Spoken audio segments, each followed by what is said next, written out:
Alors bonsoir à toutes et à tous et déjà quel plaisir de vous retrouver pour cette deuxième rencontre, cette deuxième soirée de rentrée littéraire. On vous souhaite évidemment à tous, à tous nos invités et à ceux qui nous regardent une très belle année 2025 sous le signe de l'indépendance. On va lever l'ancre directement cette fois-ci avec cette notion d'indépendance puisque ce soir vous allez avoir le droit d'écouter six éditeurs et éditrices de maisons d'édition indépendantes qui sont parfois dans l'ombre des géants. Et ces petites maisons sont aussi des phares pour nous, lecteurs, pour le monde aussi de l'édition. Et je suis ravi de vous voir tous réunis et de mettre l'accent sur cette diversité et aussi sur la pensée libre qui est parfois un petit peu mise à mal de nos jours. Alors ce soir, une rentrée d'hiver plus intime qui nous attend avec différentes maisons d'édition et j'ai nommé La Contralée, Le Sonneur, Tusitala, Le Gospel, Le Chemin de Fer et La Grange Batelière. Alors évidemment, vous allez devoir noter beaucoup de titres puisque certains ne seront disponibles que dans quelques semaines. La rentrée littéraire des indépendants est souvent plus étalée jusqu'à mars-avril et vous aurez l'occasion de découvrir certains titres en exclusivité ou en avant-première tout à l'heure. Toutes les 20 minutes, le concept est simple, toutes les 20 minutes, un éditeur présentera donc sa rentrée littéraire et présentera parfois aussi sa maison dans ses grandes lignes pour vous donner un axe d'un certain catalogue. Alors bonne rencontre à tous et je précise que les rencontres qui viennent sont déjà disponibles pour vous inscrire sur vlil.com. Alors, on va débuter cette soirée avec un nouveau venu. C'est Benoît Verrigue, des éditions de la Contralée. C'est une première fois dans Vlil et je suis ravi de vous retrouver, de vous rencontrer, puisque on se courait après depuis longtemps. On n'arrivait pas à trouver un créneau possible. C'est chose faite à présent et je suis ravi de vous voir ce soir ici. Alors, Benoît, pour débuter les festivités, c'est à vous. Vous avez carte blanche pour nous présenter la Contralée et ce qui va suivre dans les mois à venir. Ben merci Anthony. Merci déjà à tout le monde d'être là. C'est assez fou d'être là, si nombreux un dimanche à 18 heures comme ça, 5 janvier. J'espère que tout le monde a digéré la galette déjà. J'en profite pour vous souhaiter une très belle année également et vous remercier aussi Anthony beaucoup pour cette invitation. C'est vrai que c'est une première, mais surtout pour ces focus que vous proposez aux maisons indépendantes. Ça a son importance, je pense, moi en tout cas aujourd'hui. Alors voilà, moi j'ai fondé cette maison, la Contralée, il y a maintenant 17 ans. En tout cas, c'est la 17e année là qu'on entame. C'est une maison qui siège à Lille. Et comme c'est la première fois qu'on participe à ce type de rencontre, je m'étais dit que ça valait le coup de passer un petit peu de temps à vous parler de cette maison. Euh, et puis, ça vous donnera, je pense, aussi quelques explications, quelques raisons sur ce qui peut motiver nos choix, finalement, titre après titre. Et ça donnera quelques éclaircies sur les titres à paraître cette année également. Alors, pour vous dire, et puis deux, trois choses sur la sensibilité du catalogue, bien sûr. Vous dire qu'on édite aujourd'hui essentiellement quelque chose qui s'appelle la littérature contemporaine et de langue française et pas mal de traductions également dans ce catalogue. Il y a aujourd'hui un peu plus de 140 titres disponibles. Je trouve que c'est plutôt assez raisonné en 15-16 ans de publication. Et que cette année, on en éditera 12 ou 13, à savoir qu'il y a toujours chez nous, enfin en tout cas depuis quelques années, également quelques parutions en poche. Donc vous voyez, ça fait 7, 8, 9 grands formats et 3 ou 4 ou 5 reprises en poche. Quand je parle de poche, ce sont des titres en grand format épuisés chez nous, et puis des fois l'opportunité d'accueillir un texte épuisé par ailleurs, mais d'un auteur ou d'une autrice qui aurait rejoint la maison. Je vous disais qu'une bonne partie du catalogue était constituée de traductions. Eh bien, écoutez, ça représente tout de même entre 30 et 40% du catalogue aujourd'hui. Et une majeure partie de ces traductions le sont de langue espagnole, ce qui est a priori à peu près normal chez nous, puisque quand même la personne qui m'accompagne et qui m'accompagne depuis longtemps maintenant dans cette aventure s'appelle Marielle Leroy, qui est également traductrice, et parce que toutes et tous, vous avez bien sûr lu La Moraine Noire, paru dernièrement, la rentrée dernière, en tout cas chez nous, de Teresa Mauret. Voilà. Euh, Marielle accompagne beaucoup le choix des textes de cette maison, et notamment, bien sûr, pour tout ce qui est de l'ordre de la traduction de l'espagnol. Je vous disais que la traduction, c'est un sujet important pour nous, mais parce que, en fait, ça fait déjà maintenant 10 ans que l'on organise également un festival qui s'appelle D'un pays l'autre, destiné bien sûr à l'accueil de toutes ces questions, en tout cas une programmation qui s'établit autour de l'accueil de traducteurs et traductrices. Et puis aussi, tout au long de l'année, ça a énormément de rencontres en milieu scolaire organisées avec ces traducteurs et des traductrices également. Ce sont des activités qui sont symboliquement significatives à nos yeux, mais qui occupent aussi une large partie de notre temps de travail hein, chaque année. Il faut voir ça comme un engagement finalement sur le terrain. Oui, merci. Ça, c'était le titre de la dernière édition. C'est quelque chose où, concrètement, c'est important pour nous, en tout cas, de faire connaître ce métier et également, finalement, les valeurs que véhicule ce métier, autant symboliquement, mais que politiquement. Aujourd'hui, ça nous semble vraiment essentiel, ça, en tout cas. Il y a également une collection dédiée à la traduction chez nous. Vous connaissez pour certains ou certaines, je crois, qui s'appelle Contrebande. Cette collection, elle est dédiée finalement à des traducteurs et traductrices qui viennent partager avec nous l'histoire de leur parcours, en tout cas, partager leur expérience acquise au fil des traductions. Ce sont des récits, ce n'est pas de la traductologie. Le dernier texte paru, c'était en septembre dernier, c'était avec Stéphanie Lux, un titre qui s'appelle Des montagnes de questions. Alors, au-delà de faire référence à une chanson de Bachung, ce qui n'est pas pour nous déplaire, c'est que je trouve que ce titre exprime assez bien finalement les enjeux de cette collection, où chaque ouvrage montre finalement qu'il n'y a pas une seule façon de faire et que l'on traduit le plus souvent, en tout cas généralement, à partir de sa propre histoire. Ça dit aussi en quoi le choix de la personne qui va traduire un texte est vraiment pas neutre, hein. Quand je dis ça, je pense à quelqu'un que vous avez peut-être déjà lu ou à travers ses traductions, qui s'appelle Noémie Grunenwald. Noémie Grunenwald, nous avions publié un texte dans cette même collection qui s'appelle Sur les bouts de la langue, traduire en féministe, qu'on a réédité en poche récemment aussi. Noémie est traductrice de Bell Hooks, par exemple, ou Dorothy Allison, qu'elle a également édité dans sa maison d'édition, qui s'appelle Hystérique Associé.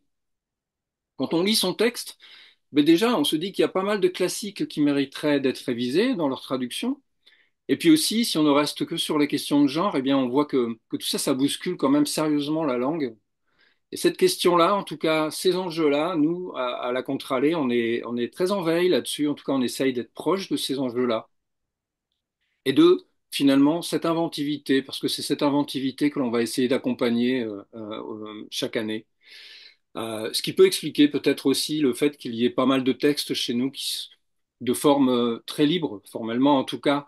Il y a un moment maintenant, je crois que ça remonte à 2013, que l'on n'indique plus le genre des textes, c'est-à-dire vous ne verrez plus sur les couvertures de la Contralée la mention roman, récit, poésie. Tout ça, aujourd'hui, j'ai l'impression que les gens que nous éditons et qui s'intéressent finalement, ou en tout cas, ça enjambe assez facilement ces genres-là. Ça joue beaucoup avec, d'ailleurs. Pour vous dire quelques mots des thèmes qui sous-tendent un petit peu ce catalogue quand même, et la sensibilité qui est à l'œuvre, il y a, vous l'avez deviné ça, je me doute qu'il y a pas mal de textes qui posent un regard sur des questions d'émancipation multiples. Il y a un texte chez nous qui circule beaucoup, qui s'appelle Pas dans le cul aujourd'hui, de Gianna Sarna, traduit par Barbara Faure. Mais vous avez aussi tous les textes d'Amandine Day, qui est l'autrice que l'on a le plus édité au sein de ce catalogue depuis 2010 maintenant. Beaucoup de textes qui questionnent des enjeux de transmission, de sororité, bien sûr. Je pense à un texte qui nous a valu un prix très agréable, le prix mémorable, avec Louisa Carnes, un texte qui s'appelle Tea Rooms. Je vous parle de ce texte surtout parce qu'il est traduit par Michel Ortuno et on reparlera pas mal de Michel Ortuno tout à l'heure avec la traduction de La fenêtre de Isabelle Alba, un des textes que l'on publiera à la rentrée. Dans ce texte, dans ce catalogue, pardon, il est aussi pas mal question de notre rapport au vivant. Je pense à des textes de Lou Darsan chez nous, plus récemment Le bord de la bête de Lune Villemain, ou encore Passer l'été d'Irène Guéraud, où il est largement question et sous des formes très poétiques de bouleversement climatique. Beaucoup de textes aussi qui traitent de la notion de soin. Le soin, c'est quelque chose qui interroge pas mal notre rapport à l'autre. C'est aussi un sujet qui dit beaucoup des institutions, je trouve, qui nous représentent. Je pense à un texte de Eva Cavian qui s'appelle L'engravement, un questionnement sur la psychiatrie, mais du point de vue des accompagnants, des proches. J'ai toujours trouvé, en tout cas je trouve encore qu'il est que c'est un point de vue qui est trop rare en littérature, à mon sens. C'est un domaine qu'aime beaucoup une autrice chez nous qui travaille, Perrine Lequerec, dont vous connaissez peut-être un texte qui s'appelle Rouge pute, autour des violences conjugales. Ben, la psychiatrie chez Perrine, c'est un gros sujet. On a terminé le précédent programme avec deux titres de Perrine sur ces thématiques-là. Je pense au Plancher, la réédition du Plancher, c'est l'histoire du Plancher de Jeannot. Si un jour vous êtes sur Paris, que vous passez devant l'hôpital Sainte-Anne dans le 14e, je vous invite à aller voir ce plancher, c'est phénoménal comme histoire. Et un autre texte qui a clôturé le précédent programme, Soudain Nijinsky, un texte de Perrine, donc toujours qui questionne non seulement le parcours de ce fabuleux danseur du 20e, mais sur lequel il existe pas mal de littérature, mais avec une zone d'ombre correspondrait à ces 30 années d'enfermement finalement qu'a vécu Nijinsky. Et c'était tout l'enjeu de Perrine que d'aller faire parler ses archives et d'en donner une version finalement de cette histoire. Si ce sujet vous intéresse, Perrine sera à la Maison de la Poésie de Paris le 4 février prochain pour parler de ce texte. Alors quand je vous dis tout ça, je vous parle de tout ça finalement, vous allez voir à quel point les textes qui paraissent là en janvier notamment font peut-être parfois, en tout cas illustrent bien cette sensibilité-là. À commencer par un texte de Isabelle Alba, traduit par Michel Ortuno, qui s'appelle La Fenêtre. Ça, c'est un premier texte pour cette année 2025 qui arrivera en librairie. Oui, merci. Alors, vous voyez cette couverture-là, on a fait évoluer la charte, on parlera peut-être pas de tout ça aujourd'hui, mais il y a un des garçons qui participe à la maison d'édition qui s'appelle Les Chemins de Fer, l'édition du Chemin de Fer, là, à qui on doit toutes ces couvertures aujourd'hui. Euh, on parlait tout à l'heure, Anthony, des interactions des fois entre maisons ou de camaraderie. Ben, écoutez, là, c'en est une illustration. Renaud, pour nous, est très, très précieux, en tout cas dans tout ce qui est de l'ordre de la ligne graphique de la maison déjà. Alors, pour revenir sur l'histoire de la fenêtre, c'est un texte qui évoque lui aussi pas mal des notions d'enfermement et notamment et surtout les conséquences liées à l'enfermement. C'est un texte qui est à la fois intime et politique.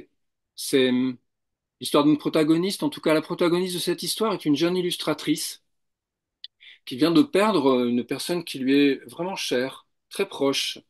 Et pour atténuer la tristesse et la solitude, surtout dans laquelle elle se trouve, elle va livrer ses réflexions les plus intimes, je pense, dans un carnet tout en observant avec vraiment beaucoup d'attention ce qui se passe dans les rues qui sont visibles depuis la fenêtre du minuscule appartement HLM qu'elle occupe et dans lequel elle vit seule.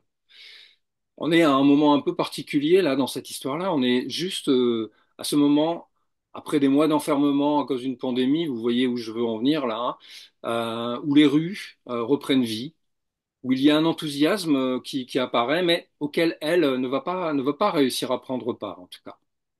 Ce qu'elle a subi, cette femme, cette protagoniste, durant tous ces mois d'enfermement, seule, eh bien, c'est beaucoup trop présent encore chez elle. Et au fil de cette histoire-là, on va se rendre compte, nous, en tout cas, à quel point un sentiment mêlé d'incertitude, de perplexité aussi, beaucoup a pu s'emparer de bon nombre d'entre nous depuis ce fameux confinement. Et dans quelle mesure aussi cela peut aujourd'hui encore porter préjudice individuellement, mais surtout collectivement. C'est une lecture qui rappelle aussi combien l'enfermement causé pendant cette pandémie a souligné les rapports d'inégalité, et notamment en fonction bien sûr de l'habitat, de l'espace dont chacun pouvait disposer. Vous vous en doutez, ça. Elle marque bien, Isabelle, cette façon finalement de dire que l'espace dont chacun dispose est peut-être aussi proportionnel au pouvoir que chaque personne détient. Et elle appréhende cette question du pouvoir, je trouve, de manière très très subtile. C'est assez vraiment fascinant de voir à quel point, à travers son écriture, elle arrive à dire à la fois toute la grandeur et la mesquinerie dont on a tous et toutes peut-être pu être capables durant cette période. C'est un roman qui porte un regard vraiment poignant sur la solitude, sur le harcèlement, mais c'est peut-être aussi, et ce en quoi il est pour nous assez salvateur, ce texte, un texte, c'est une fenêtre, bien sûr, qui nous offre un point de vue sur qui nous sommes là, aujourd'hui, peut-être, et surtout où nous en sommes après ces questions et collectivement comment on peut aujourd'hui peut-être s'interroger des perspectives qui nous sont offertes. Et pour regarder cet enjeu-là, il y a des scènes dans ce texte, des scènes où elle observe ces adolescents qu'elle voit depuis sa fenêtre. Il y a aussi la poésie d'Emily Dickinson qui vient jalonner, qui irrigue ce texte de fond en comble. C'est autant d'instants comme ça qui viennent émailler ce roman de respiration très très apaisante et qui symbolise, à mon sens, tous les possibles qui s'offrent à nous.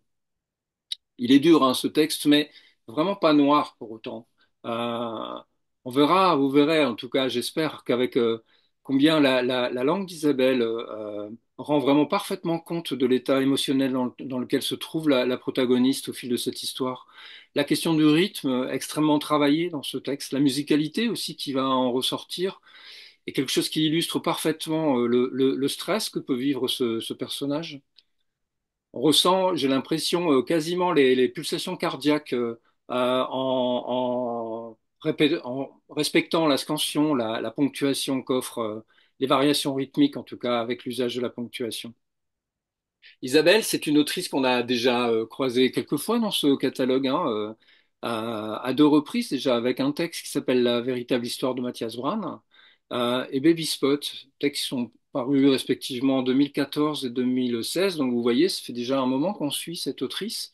Deux romans dont les traductions, qui étaient les premières de Michel Ortuno, parce qu'il y a aussi des premières traductions chez nous, ont souvent été salués et également primés, mais il faut dire que les textes d'Isabelle sont souvent très riches et comportent aussi peut-être quelques difficultés du point de vue de la traduction. Dans la véritable histoire de Matthias Brandt, vous aviez une variété folle de registres convoqués pour ce texte.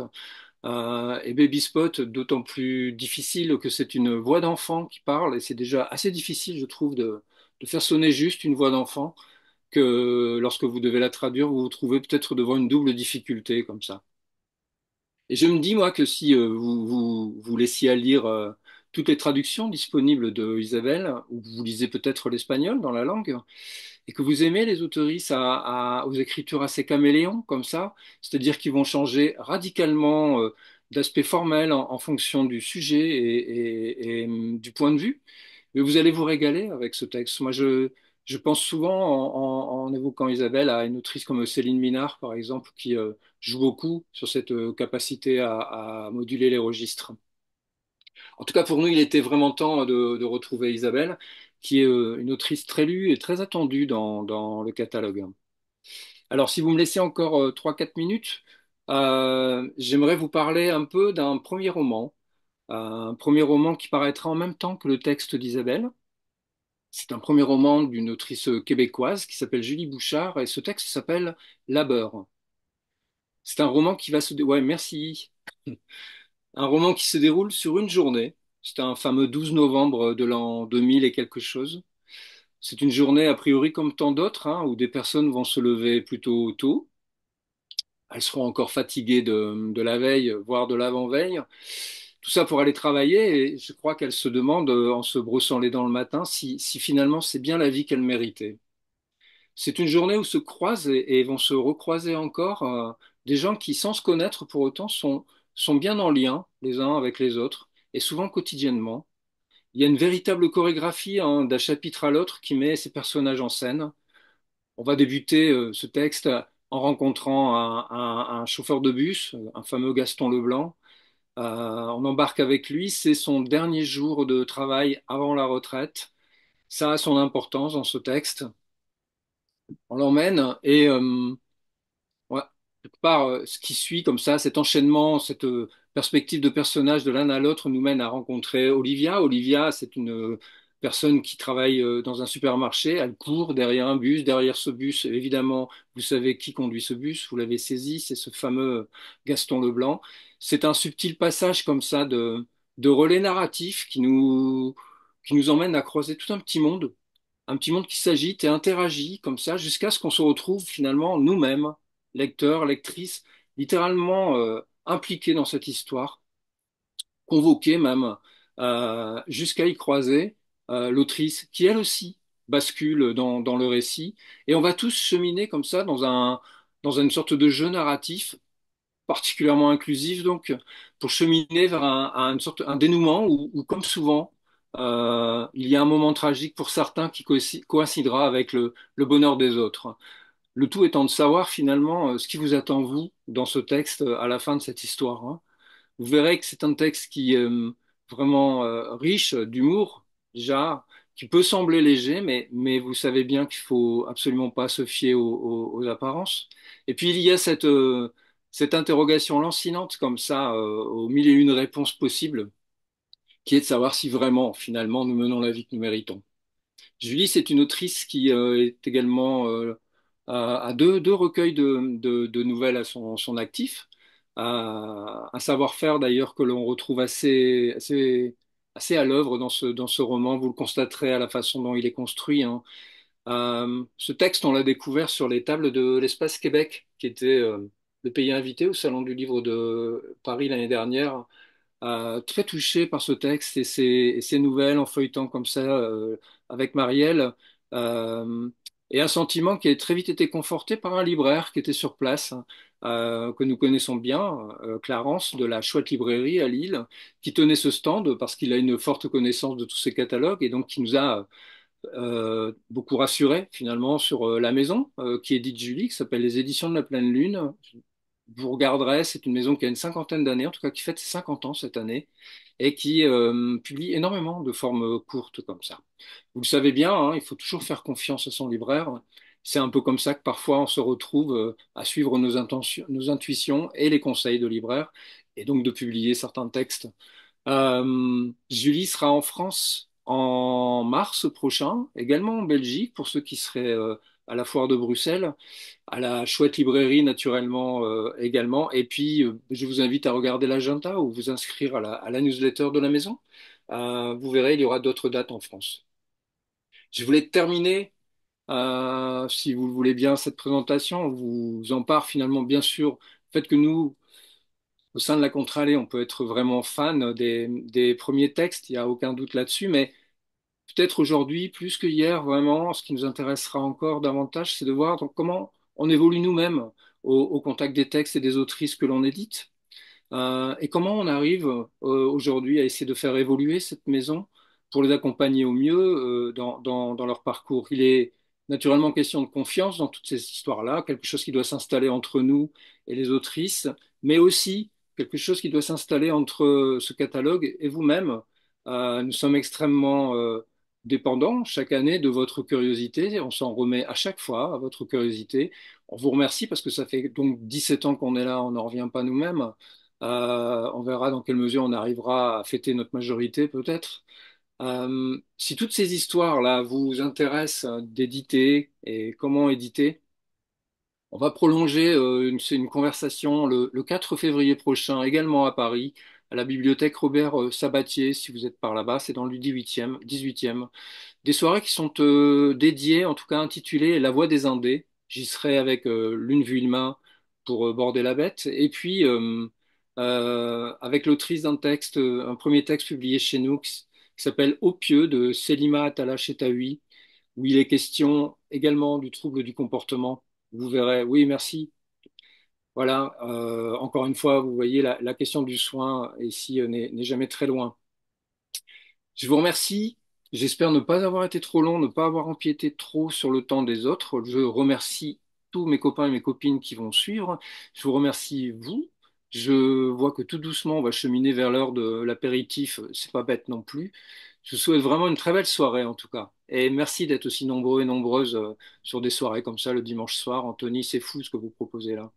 Merci beaucoup, Benoît. Et donc, au pieu, mais ce n'est pas une injonction. Pour l'instant, n'allez pas au pieu. Non, Restez avec nous, avec les autres éditeurs. Merci infiniment, Benoît. C'était un plaisir. Eh bien, on va continuer notre aventure indépendante avec Valérie Millet des éditions du Sonneur. Est-ce que tu m'entends, Valérie? Est-ce que c'est OK? Moi, c'est parfait. Vous, c'est bon ou Eh bien, pas? c'est parfait, c'est bon, je t'entends. Valérie, c'est Trop à bien. toi, c'est un plaisir de te retrouver. Ça faisait déjà longtemps qu'on t'avait pas revu. En tout cas, en visio, en vrai, ça y On est, s'est mais croisés. on s'est On s'est croisés, croisés, heureusement. heureusement. Allez, c'est à toi, Valérie. Je suis ravie d'être de retour. Je dois dire que d'une certaine façon, ces soirées me manquaient. J'y repensais l'autre jour en recevant ton lien, Anthony, et franchement, ça a toujours été des moments extraordinaires. Donc merci à tous, bonjour à tous, bonne année à tous, parce que commençons quand même par des choses importantes, que cette année vous soit douce malgré les circonstances que notre monde traverse. Et je vais vous parler de notre rentrée de janvier qui s'appelle Monde des ours, qui est un premier roman écrit par Émilie Devez. Et je vais vous raconter un petit peu d'abord, parce que c'est toujours amusant de savoir comment un texte vous parvient en tant qu'éditeur. Et la façon dont ce texte nous est arrivé est assez traditionnelle, malgré ce qu'on peut souvent penser ou parfois croire. Il nous est arrivé par la poste. Et il est arrivé par ailleurs avec une chose qui, je dois vous avouer, a fait qu'il est remonté un petit peu sur le haut de la pile de tous les manuscrits que nous recevons régulièrement, c'est qu'il venait de Singapour.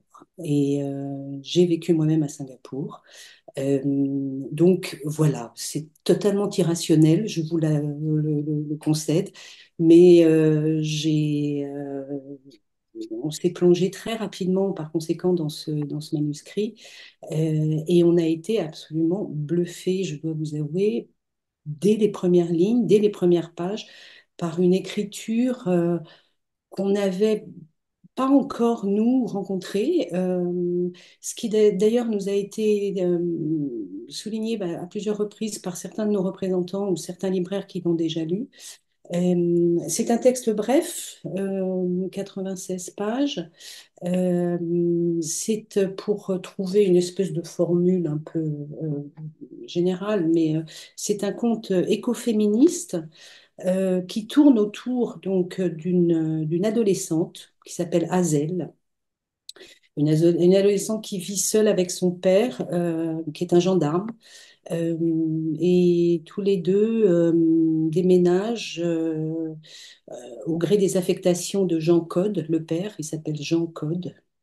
C'est, et jusqu'au moment où, donc au début du roman, il se retrouve dans un village qui s'appelle Issy, un endroit situé au milieu des montagnes, au fond d'une vallée. Et peu de temps après leur arrivée, un double meurtre est commis dans les environs.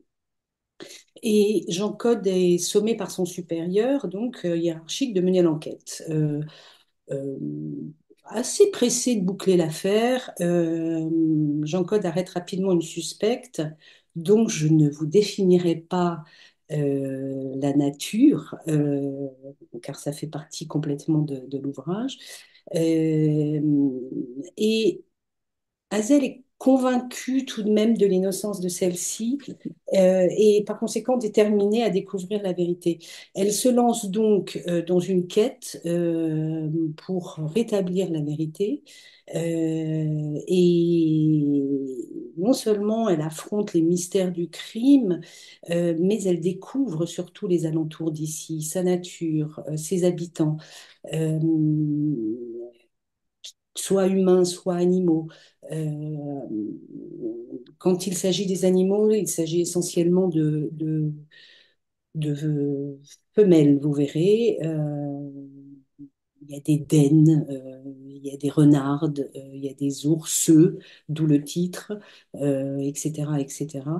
Et on suit par conséquent Hazel dans cette montagne en quête de vérité, avec une conviction que la suspecte arrêtée par son père n'est pas la bonne.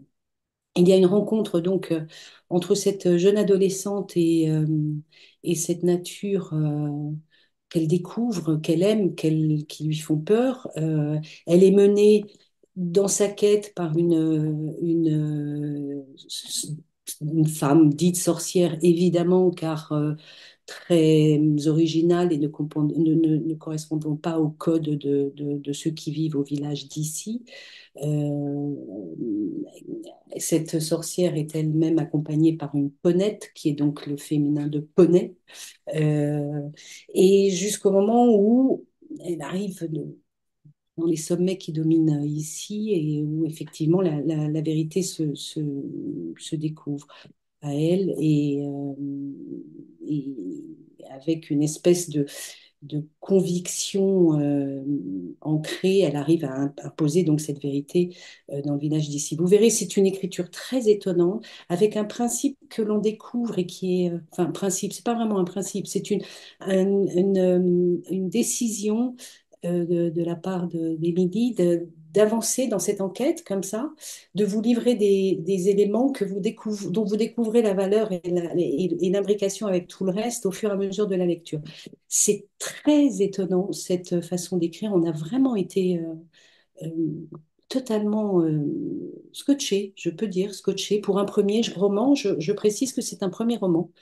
On espère évidemment que tout ça va être suivi bientôt par d'autres textes de sa part, mais donc il n'y a eu aucune hésitation. On a travaillé pour nous évidemment à publier. On a travaillé avec Émilie euh, de façon amusante parce qu'on a travaillé essentiellement par message, WhatsApp, par mail.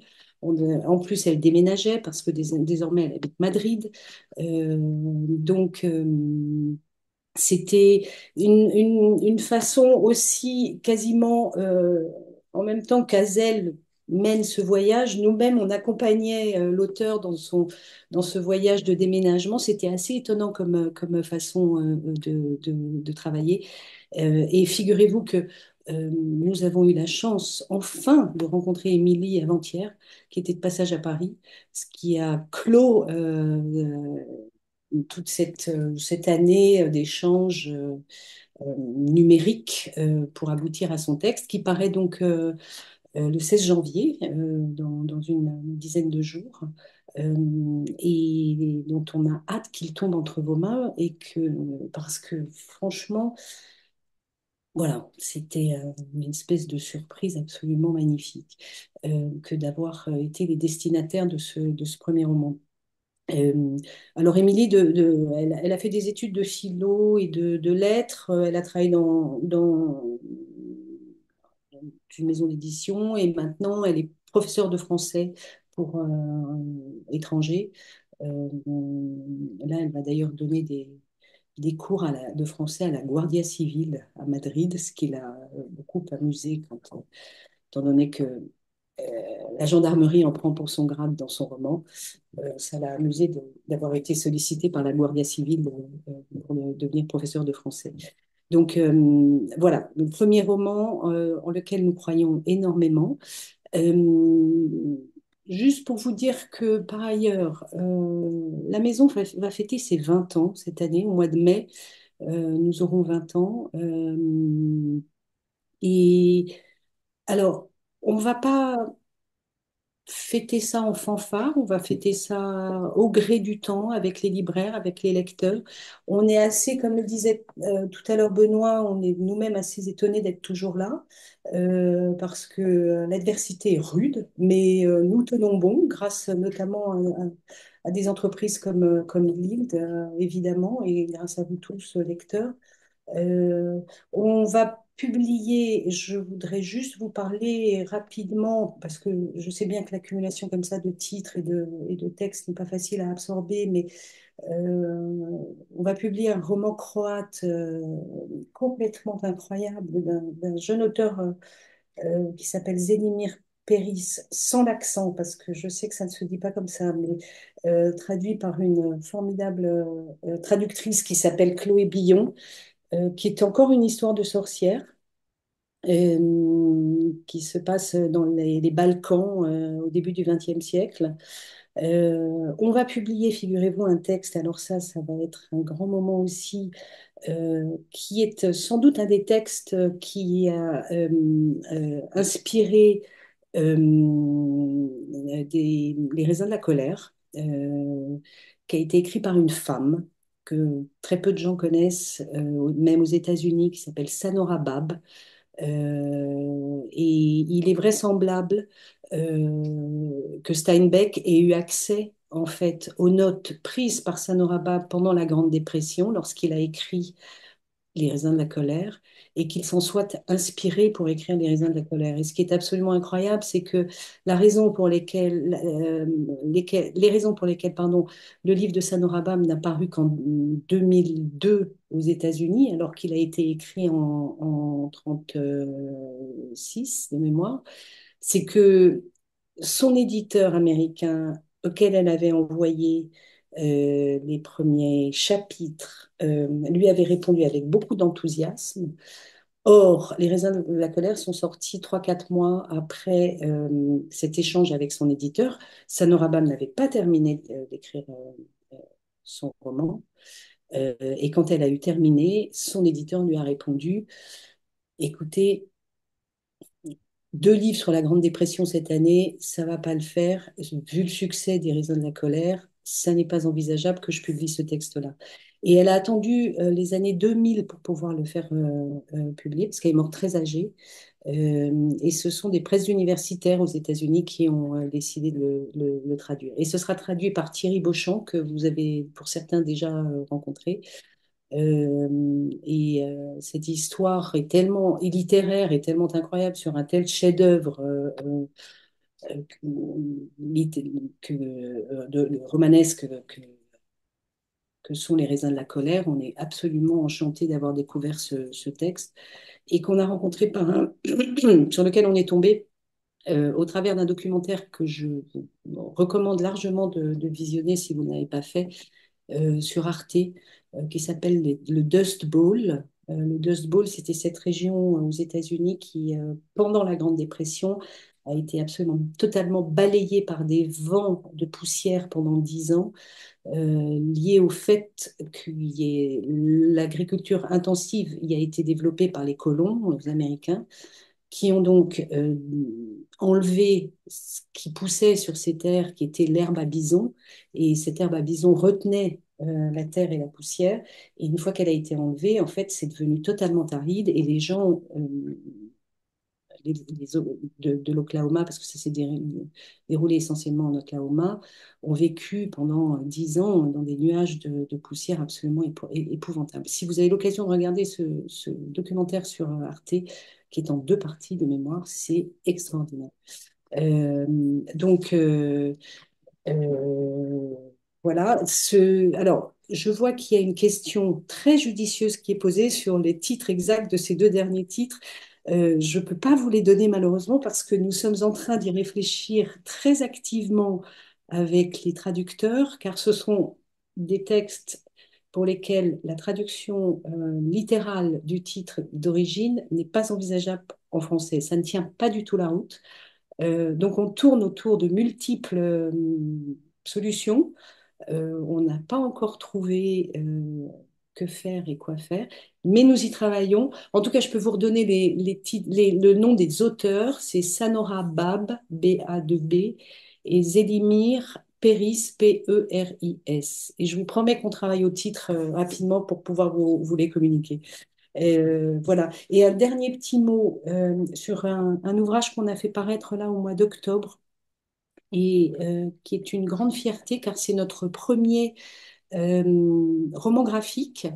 C'est un ouvrage en noir et blanc qui s'appelle Le monde qui n'est pas, qui a été dessiné et écrit par un monsieur qui s'appelle Frank Tashlin, dont certains d'entre vous a peut-être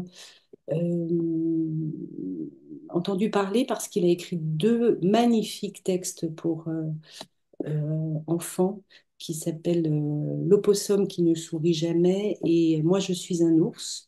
Si vous avez des enfants dans votre entourage, cadeau assuré formidable. Et ce Frank Tashlin, qui était par ailleurs scénariste, réalisateur à Hollywood et animateur, il a travaillé notamment dans les studios de Disney, a écrit ce livre et dessiné ce livre qui s'appelle Le monde qui n'est pas, qui est une ode à la décroissance et qui est une histoire de l'humanité à rebours. On commence par l'époque moderne, c'est-à-dire la nôtre en somme, avec la surconsommation, le réchauffement climatique, la surpopulation, etc., etc., etc., la malbouffe, etc., pour revenir au Jardin d'Éden. C'est en noir et blanc. Les traits sont une espèce de mélange entre Sampé et Steinberg. C'est la première fois qu'on se lance dans un ouvrage de ce type-là. Moi, je suis tombée totalement amoureuse de ce livre que j'ai découvert à Prague lors d'un voyage. Enfin, c'est une histoire assez marrante. J'ai réussi à trouver les coordonnées du fils, qui est l'ayant droit de Frank Tashlin. Et on a donc ensuite travaillé avec Hélène Bautista, dont vous avez peut-être que croisé le nom, puisque c'est elle qui a fait les gravures du dernier roman de Laurine Roux qu'on a fait paraître, qui s'appelle Sur l'épaule des géants. Et Hélène, pardon, a fait le lettrage en français. On a fait traduire le texte par Anne-Sylvie Massel. Et ensuite, Hélène a fait tout le lettrage en français, ce qui a été un boulot de dingue. Ce livre est absolument... Enfin, moi, je suis enchantée d'avoir pris ce pari de publier un ouvrage de ce type-là. Et par ailleurs, on est hyper fiers parce que figurez-vous qu'il figure dans la sélection du prix patrimoine du Festival de BD d'Angoulême. Donc ça, c'était très, très, très bonne surprise aussi. Et je terminerai, parce que je vais laisser la place au camarade suivant, par vous annoncer que nous publierons le prochain roman de Laurine Roux cette année, au mois d'août. Et elle vient juste de nous le remettre. Là non plus, pas encore de titre finalisé, mais on est en plein dedans et comme d'habitude, c'est... Voilà. Tu me coupes l'herbe sous le pied. J'allais te demander pour Laurine et pour Céline Rigui, qui a sorti un roman récemment aussi, mais ça fait partie des deux autrices qui ont vraiment émergé ces dernières années. Et on espère que Émilie Devez aura le même destin. Mais tu nous confirmes donc que Laurine Roux sortira un roman en août et potentiellement Céline Rigui peut-être l'année d'après. Oui, sans doute plus l'année d'après, parce que là, elle est en écriture, comme on dit. Et on a fait paraître donc au mois de septembre Ces choses de la nuit, qui est un magnifique roman sur un trompettiste qui perd une main, ce qui évidemment entraîne un destin enfin, qui est totalement modifié et bouleversé. Et c'est comme elle l'avait fait d'ailleurs avec son premier roman qui s'appelle Berlin. C'est un texte d'introspection sur que veut dire, quelle est la place là, particulièrement de l'art dans une vie, et comment fait-on quand soudain euh, le destin fait que ce qui motive une vie disparaît, puisque on ne peut pas jouer de trompette à une main. Le piano, il y a eu quelques grands pianistes et quelques concertos écrits pour main gauche, notamment par Ravel, mais la trompette, c'est pas possible. Donc, là aussi, quand Céline nous a envoyé son deuxième texte, on a été plongé dans un univers complètement différent de celui de Berlin, mais toujours avec elle, avec cette volonté de puiser dans ce que représente la vie de chacun d'entre nous, comment fonctionne une vie quand elle est chahutée aussi dramatiquement, qu'est-ce qu'on en fait, comment on la transforme, qu'est-ce qu'on va chercher, quelles sont les ressources que l'on a en soi pour continuer de vivre. Donc, euh, donc voilà, et Céline, ce sera sans doute l'année d'après, c'est-à-dire en 2026, effectivement. On va la laisser écrire surtout. On va lui laisser le temps nécessaire pour aboutir son texte. Eh bien, merci Valérie. Et on voit que la question des titres est importante puisqu'elle va clairement agrémenter toute ton année 2025, j'ai l'impression. Elle a commencé depuis, ça a commencé de, oui, oui, oui, je suis d'accord. Mais c'est important, hein, les titres, surtout quand on ne peut pas les traduire, enfin, surtout dans le cadre d'une traduction, quand on ne peut pas les traduire littéralement. C'est comment rester dans l'esprit sans trahir. Toujours la même question. Tout à fait. Merci Valérie. Merci À beaucoup à vous bientôt. tous et je suis ravie de vous avoir retrouvé et à très vite. À très vite. Merci Valérie. Merci, au Alors, revoir. on va continuer avec Michael Demey pour les éditions Tusitala. Michael, est-ce que tu m'entends? Ah, vous C'est m'entendez? c'est C'est bon? bon, parfait. Ouais, Nickel, parfait. ravi de te retrouver également. C'est à toi pour les Pareil. éditions Lusitala avec évidemment le retour d'un auteur emblématique de la maison. Oui, ben merci à tous. Je me suis pas gratté la gorge avant, pardon. Merci à tous et bonne année. Merci de votre invitation. Et on revient en effet le 15 janvier avec le livre des comptes de... Je l'avais hyper bien préparé. Il est par terre, je ne sais pas pourquoi. Le livre des comptes de Martin Mongin, dont on va parler. Oui, c'est un livre, c'est un auteur emblématique. En fait, on a longtemps fait, pendant nos 5 6 premières années, on a fait beaucoup d'étrangers. Et quand on avait fait du francophone, français ou belge notamment, c'était du mort, de la réédition, du cadavre. Et là, on avait un auteur vivant. Et en fait, en 2019, on a eu notre premier roman français d'auteur vivant. Et c'était Francis Rissin de Martin Mongin qui avait eu une destinée un peu magique chez nous, comme ça, parce que c'était la première fois qu'on faisait un roman français, donc on savait pas, on n'avait pas forcément, enfin, c'est un peu différent, c'est pas forcément les mêmes libraires, c'est pas les mêmes journalistes, c'est pas, et un auteur vivant, voilà, c'est pas toujours la même chose à gérer et tout ça. Et il se trouve que le livre avait super bien marché, que les libraires avaient beaucoup accroché et avaient justifié notre pari, et que même la presse avait embrayé, et qui s'était retrouvé de manière complètement inexplicable sur la liste, par exemple, du prix de Flore. On ne sait toujours pas vraiment comment, parce que je vous avoue que je ne connais pas Frédéric Becbédé. Il s'était retrouvé sur la liste en finale du prix Vepler. Il avait gagné un prix de la SGDL au Festival Effraction. Bref, il avait eu comme ça une destinée complètement inattendue pour un roman qui était quand même osé et qui avait un côté expérimental, qui était un roman, Francis Rissin, qui était en 11 parties, complètement dissociées, avec le même personnage, Francis Rissin, qui revenait, mais est-ce que c'était vraiment encore lui, etc. Il y avait tout un truc comme ça inhabituel.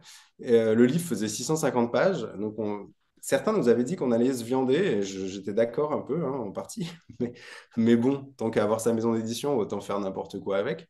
Et on a bien fait, puisque ça a marché. Et voilà qu'on a sorti en 2022 son second roman qui s'appelait Le Chomor, qui a bien marché également. Et j'en profite pour le dire parce que je t'ai même pas envoyé la couve, Anthony, mais il sort en même temps que celui-ci. Donc le deuxième, Le Chomor, sort en poche chez J'ai lu. Et nous, on sort le troisième, le 15 janvier, Le Livre des Comptes.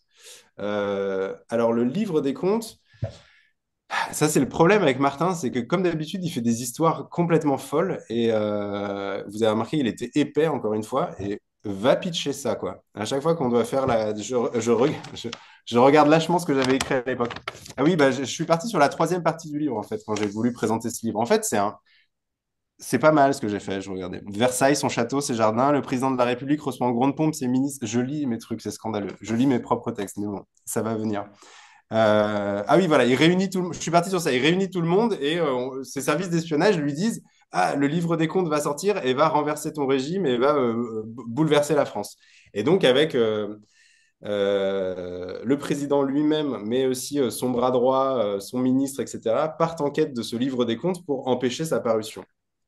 Mais en fait, c'est super de mettre ça en quatrième de couve, mais ça arrive à peu près à la page 200 du livre, puisque comme d'habitude avec Martin, c'est une manière de faire des romans qui est un peu sous forme de puzzle, qui est un peu sous forme de jeu, qui demande beaucoup au lecteur. C'est des livres qui sont gros, par exemple, pour repartir de ce truc, mais c'est des livres qui se lisent très bien et très vite, déjà parce que Martin écrit très très bien. Et Martin, il écrit. Martin, c'est un écrivain, il passe ses journées à écrire. Je ne sais pas comment on trouve le pitch d'un livre comme ça en 2 ans et qu'après, en plus, on réussit à l'écrire. C'est un truc que j'ai toujours pas, même en le côtoyant, désormais réussi à comprendre au bout de 3 romans. Mais il écrit tout en jouant toujours sur ceux qu'ont lu Francis Rissin ou Le Chomor.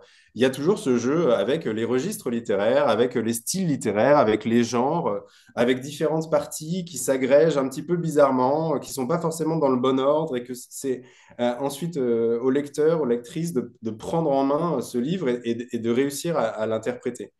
Et dit comme ça, on se dit, waouh, c'est expérimental, ça va être compliqué. Mais Martin, non, c'est le genre de gars qui vous raconte une histoire, et puis à la fin, quand vous avez bu 3 bières avec lui, vous vous dites, mais c'est vrai son histoire, ou il se moque de moi. Et il a vraiment ce truc de réussir à tout nous faire croire. parce qu'il a une écriture comme ça qui est hyper entraînante, qui est très érudite, mais qui nous prend jamais de haut, qui a aussi tous les ficelles, qui réutilise toutes les ficelles romanesques, vraiment pures, presque du feuilleton, c'est-à-dire, voilà, comment les personnages sont fichus, comment les rebondissements sont fichus. Il y a un truc comme ça qui nous agrippe, et ça lui permet de nous emmener n'importe où. Et le fait est que dans le livre des contes, on va vraiment beaucoup voyager. C'est un livre de voyage au pluriel, puisqu'on voyage beaucoup à l'intérieur de la France, notamment. On voyage aussi dans l'espace et on voyage aussi dans le temps. Pour vous dire que voilà, c'est les livres que quand on les pitch, on a l'air complètement débile et c'est très dur de réussir à raconter Martin.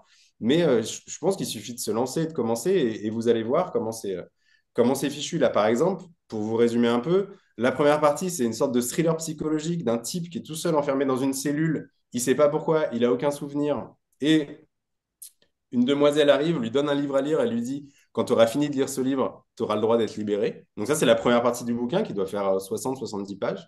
Alors lui commence à avoir le doute en lisant le livre, non pas d'être libéré, mais de mourir quand il aura fini le livre. Donc je mets ça de côté. Deuxième partie, on part dans un truc où on dirait vraiment un conte des mille et une nuits, avec dans un Orient fantasmé un personnage feignant qui est obligé de laver les latrines du vizir et qui refuse de le faire et qui se retrouve libéré par un bon génie du droit de travailler. Et le mec finit finalement à habiter dans une cabane à vélo à Versailles, en bas de chez la patronne du MEDEF. Et tout va se commencer à se rejoindre comme ça, et on part dans. Il y a des moments espionnage, il y a des moments très Jules Verne avec des moments dans l'espace, il y a des moments purement historiques ouais, de romans historiques sous François Ier. Il y a des passages fantastiques, il y a des passages de science-fiction, et en fait, il arrive comme ça à agréger des trucs qui se, qui résumés, paraissent impossibles à relier. Bah, je reprends mon brillant argumentaire qui m'a pris 3 jours à faire, donc je l'exploite. Et je vois que je citais Don Quichotte, Rabelais, Jacques Abeille. À un moment, on se balade dans les jardins statuaires de Jacques Abeille, pour ceux qui ont lu ce livre qui est paru au Tripode. On a l'impression aussi de Terry Gilliam, cette manière de faire du cinéma complètement fou, mais aussi en gardant toujours ce côté de bric et de broc et ce côté, on voit les ficelles, mais en fait, en les montrant, ça permet quand même de faire d'autant plus fonctionner le truc. Qu'est-ce que je citais d'autre? Antoine Bello pour le côté, évidemment, je ne vais pas retrouver le titre. Cette trilogie d'Antoine Bello avec des gens, Falsificateur. les falsificateurs, voilà. Les gens qui réécrivent l'histoire et tout ça, il y a aussi un peu de ça. Il y a du Jules Verne que j'avais cité, donc j'avais réussi à en retrouver un de mémoire quand même. Et il y a une manière comme ça de faire des livres mondes, des livres comme ça complètement fous qui sont la signature de Martin. En fait, ce qui est rigolo avec lui, c'est que on voit les influences. On peut citer tous ces gens-là, on peut en citer plein d'autres. Et en plus, il y a un truc comme ça de sensibilité où on va voir des choses, on va penser à des films, à des auteurs qu'on a lu et tout ça. Mais les résultats, on a toujours l'impression qu'il n'y a que Martin qui fait ce truc, quoi, ce mélange de plein d'influences assez logiques et en même temps de réussir à en faire un truc qu'on a peu vu ou peu lu et que je trouve très rare dans la littérature française. C'est une manière de mêler une sorte de réalisme. Il est très réaliste, il est très politique dans le sens où il raconte notre époque. Le président de la République, qui n'a pas de nom et qui s'appelle PR pendant le livre, il fait évidemment penser à des présidents qu'on connaît bien. Il y a comme ça des références évidentes à la réalité, mais il court-circuite la réalité, ce qui était déjà le cas dans Francis Rissin. Il court-circuite la réalité avec la fiction. Il fait déborder un truc un peu trop longtemps par là. Il fait arriver un personnage qui ne devrait pas être là, mais qui est là. Il a comme ça ce truc de réussir à essayer de raconter la réalité, mais au lieu d'être dans une sorte d'ultra-réalisme et d'être basé sur des faits réels ou je ne sais quoi, lui, c'est l'inverse. On dirait des faits réels, mais qui va déformer, caricaturer. Voilà, on est dans un truc. Il y a quelque chose de très. Ouais, il y a un côté Rabelais, il y a un côté aussi pamphlétaire, moqueur, très humoristique dans celui-là aussi. Il y a un côté défouloir presque. Et il y a toujours ce côté ludique du jeu et l'implication du lecteur. Bah, dans son premier, Francis Rissin, il y avait ce truc de un roman en 11 pièces de puzzle à agréger soi-même. Dans son deuxième roman, il y avait aussi, je pense notamment, il y avait un chapitre dont vous êtes le héros. Il y avait un chapitre où fallait, si vous voulez prendre la porte, aller en podcast 38. Si vous voulez parler à la grand-mère, aller en 27. Si vous voulez rester chez vous. Voilà. Il y avait un truc comme ça. Et là, il y a, bah, c'est ce qu'on voit dans le livre, vous voyez qu'il y a des pages bleues. C'est qu'il y a un roman dans le roman. Alors, c'est censé être un roman dans la. Voilà. Donc, il y a même une fausse couve, un faux auteur. C'est imprimé bleu sur bleu parce qu'on a tellement d'argent qu'on ne savait pas quoi faire. Alors, on se dit, tiens, claquons tout dans la fab. Et, euh, et il a ce truc comme ça de nous raconter une histoire qui est déjà délirante. Et tout d'un coup, les personnages se trouvent pris dans un roman. Donc, on bascule dans un roman pour le décrire vite fait, c'est un peu ces romans de SF des années 80 qu'on trouve en poche pas cher et que des fois on les ouvre et il y a des trucs bien et il y a des trucs où on comprend pas tout. C'est un peu ça. Donc on retrouve les personnages qu'on suit déjà depuis quelques dizaines, centaines de pages dans un roman et en fait à l'issue de ce roman, l'intrigue va continuer. Ouais, il y a des idées comme ça et des trucs qui sont toujours drôles et qui à mon avis, participe aussi à son succès parce qu'il a ce truc de pas prendre le lecteur par la main, de pas lui donner un truc complètement prémâché et de toujours lui donner voilà, les clés, une partie des clés en tout cas. Et ce qui est rigolo en fait quand on lit un Martin Mongin, ça nous le fait à moi et ma collègue Carmela, on est deux éditeurs chez Tucitala. On n'est pas. Ah oui, toi tu penses. Ah non, moi j'ai pas pensé ça, moi j'ai compris ça. Et en fait, il y a ce truc de dès qu'on en a fini un, comme avec Francis Rissin et tout, eh ben, on n'est pas d'accord et c'est ce qui joue bien avec ça. Voilà. Donc c'est un vrai tourbillon, c'est un livre vertigineux comme ça qui arrête pas de mise en abîme et de livres dans les livres et tout ça, d'où la couverture. Vous voyez, on a vachement réfléchi, un livre dans un livre dans un livre, qu'on a refait aussi en quatrième. Et voilà, c'est notre auteur, notre premier auteur français, et c'est un type qu'on a vraiment envie de suivre et où qu'il aille, parce que c'est vraiment un type qui a une imagination débordante et qui a une manière de faire de la littérature et d'user de la littérature que je trouve très originale et que j'aime vraiment beaucoup. Voilà, et que nous, on aime vraiment beaucoup. Donc ça sort le 15 janvier, le livre des contes de Martin Mongin. Et le précédent, Le Chaumort, sort en poche chez J'ai lu. J'aurais pensé le dire deux fois, je suis très fier de moi. Et voilà, c'est le seul livre que j'ai à présenter, hein, sinon. Est-ce que tu as encore t'as 2 petites minutes encore, voire un peu plus, si tu veux présenter ou parler de ce qui va suivre après. Je sais que tu publies peu, mais si déjà certaines choses sont déjà en place, tu peux évidemment en parler. Eh ben non, et on va faire nos premiers poches cette année. Je pense que les prochains livres qui sortiront seront nos deux premiers poches. C'est un truc qu'on rêvait de faire depuis longtemps et que on a enfin l'opportunité et l'occasion de faire. Donc voilà, on va essayer de. La prochaine fois, ce sera au printemps, en mai, je pense. On va faire nos deux premiers titres en poche, qui seront un titre qui était épuisé depuis très longtemps de littérature française et un titre qui était sorti chez un éditeur indépendant il y a quelques années. Et on va mettre en poche nos propres livres, mais pas que. Ouais, ça montre aussi qu'il y a d'autres livres qui comptent pour nous. Il y a des éditeurs, des fois, qui ont certains livres, soit qui tombent un peu dans l'oubli ou qu'on a envie de reprendre en poche. Donc voilà, on avait envie de faire ce livre-là pour plein de raisons, et aussi pour des raisons économiques, évidemment. Nous-mêmes, on a du mal à acheter des livres, on fait attention au prix de nos livres. Et évidemment, le Martin est à 25 euros. Il fait 675 pages, donc techniquement, nous, on ne peut pas le mettre plus bas que 25 euros. Je sais que c'est un prix. On a soigné l'objet et tout, et aussi pour justifier ce prix-là. Mais on essaye toujours de faire attention au prix et le faire du poche, c'est aussi cet intérêt-là, de réussir à faire comme certains collègues que je vois là. C'est un truc important pour nous. Ça permet de faire vivre notre catalogue, ça permet de toucher un public différent et ça permet de continuer de faire des livres malgré tout, puisque c'est pas tous les jours si facile. Voilà, Et ben c'est une superbe nouvelle parce qu'en effet, de plus en plus d'indépendants s'y sont mis depuis quelques années et c'est une véritable nouvelle ouverture pour d'autres lecteurs et on est ravis que Tusitala entre dans la danse aussi du poche. très bien. Et ben, merci encore à vous, merci pour votre invitation, c'est toujours un plaisir et je coupe la caméra, mais je continue d'écouter les autres. Et merci pour votre sélection, d'ailleurs, je le redis à chaque fois, mais ce soir encore, c'est que des gens qu'on admire, qui sont nos amis, qu'on lit, qu'on a envie d'écouter. Donc, vraiment, bravo. Il y a des éditeurs indépendants qui disparaissent, mais il y en a qui se font racheter par le grand capital et il y en a qui quittent le navire, mais il y en a toujours qui se créent et il y en a qui continuent. Il y en a voilà, qui ont toujours des choses à faire. Donc, c'est toujours un plaisir de les écouter et merci pour ça. Et oui, c'est un plaisir, en effet. Merci, Michael. Bonne Euh, soirée. Bonne soirée. Et on va passer maintenant, on est à la mi-temps, on va passer au gospel avec Adrien Durand. Est-ce que tu es là, Adrien? Il me semble t'avoir vu passer. Ouais, je suis là, vous m'entendez? Eh ben, c'est parfait, merci. C'est à toi, Adrien. Ouais, eh ben, merci d'être là. Bonne année. J'imagine que c'est la rentrée demain pour pas mal de gens comme moi. Désolé si je suis un peu rouillé. Ouais, peut-être un petit mot pour vous présenter ou représenter le gospel pour ceux qui ne connaissent pas, puisque c'est une maison d'édition assez récente. Donc le gospel est basé à Bordeaux. Ça fait 2 ans qu'on existe. On a publié 10 titres pour l'instant. Donc plutôt de la littérature traduite, mais quelques titres de littérature française, un peu entre fiction, essai, non-fiction.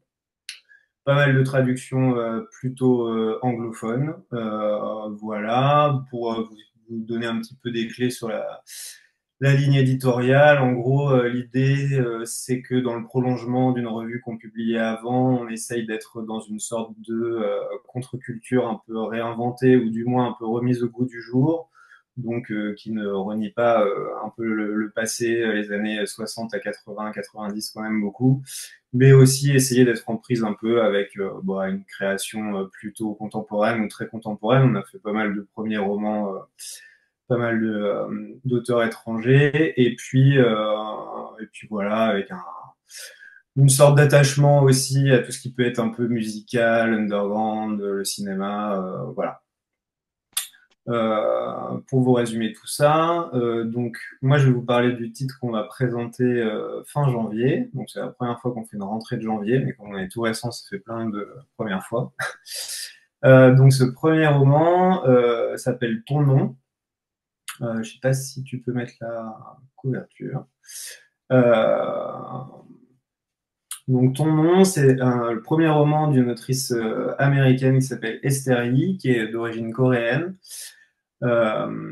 Donc ce roman prend pour narratrice une jeune expatriée donc qui s'est installée, qui est une américaine qui s'installe à Berlin, qui vit une existence qui l'intéresse pas beaucoup. Elle est un peu voilà, elle a du mal à se faire des amis, elle est dans cette existence un peu de l'Inde de certains expatriés, elle s'ennuie, elle vit en colocation avec des gens qu'elle a rencontrés sur Internet avec qui elle a du mal un peu à se lier.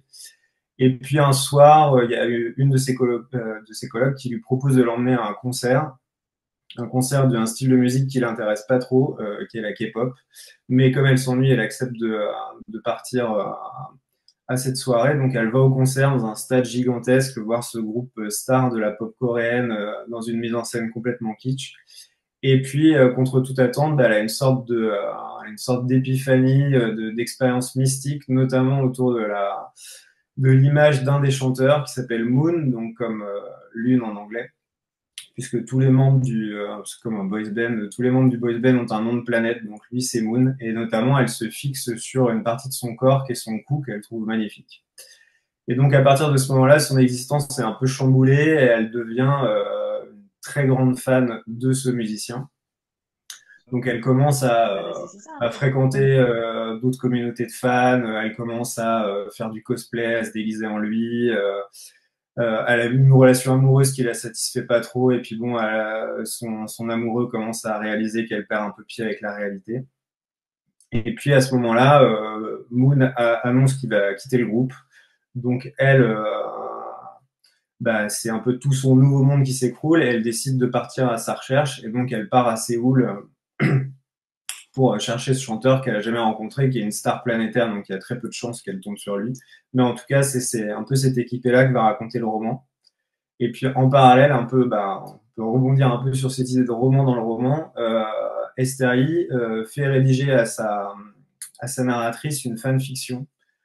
Donc fanfiction, pour ceux ou celles qui ne connaissent pas, donc c'est des histoires qui sont rédigées par des fans, comme leur nom l'indique, mais qui extrapolent sur soit des scénarios alternatifs. Alors ça peut être des gens qui vont écrire la suite d'Harry Potter ou des épisodes de Star Wars inédits. Ça peut être aussi des histoires totalement folles avec des célébrités. Donc là, elle s'imagine rencontrer ce chanteur. Et il y a notre traductrice qui se joint à nous, je crois. Je vais vérifier que je dis pas de bêtises. Et donc, on suit en parallèle cette fanfiction qui met en scène cette histoire d'amour donc entre ce chanteur et puis cette jeune fan.